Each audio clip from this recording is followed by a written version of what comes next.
El pensamiento crítico se define como la capacidad para examinarse y evaluarse a sí mismo, pero también se puede evaluar a otros. Y no estamos hablando de evaluar cuestiones de temperamento o alguna cuestión que tenga que ver con acciones, sino más bien cuestiones de pensamiento.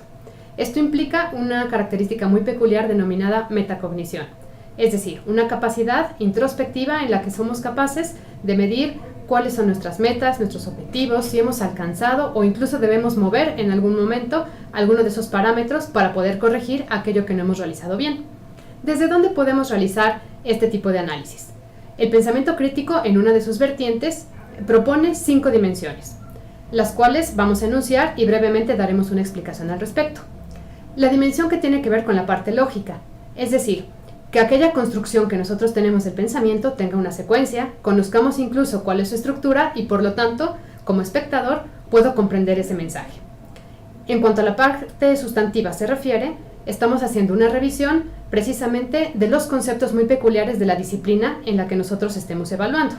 Es decir, si yo soy matemático, si soy químico, si soy diseñador, si soy arquitecto, debo conocer todo el contexto que rodea ese tipo de disciplina desde la parte meramente conceptual.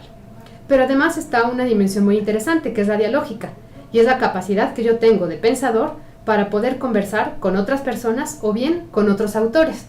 Cuando yo leo algunas teorías, algunos conocimientos, algunas reflexiones o leyes, tengo la capacidad de poder decir si estoy o no estoy de acuerdo con ellas, e incluso contrastarlos, ver si un autor opina igual que otro o si se contraponen, y de igual manera poder postular una postura personal.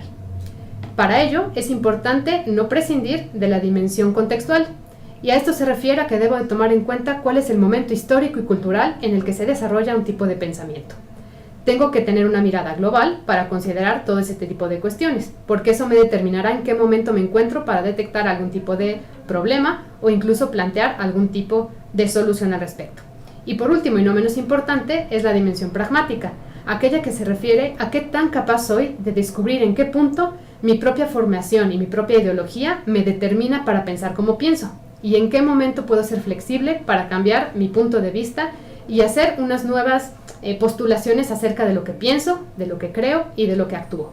Lo más importante del pensamiento crítico no es tan solo esta examinación o autoevaluación, sino la toma de decisiones. Para eso es para lo que sirve esta dimensión del pensamiento crítico en todo su esplendor.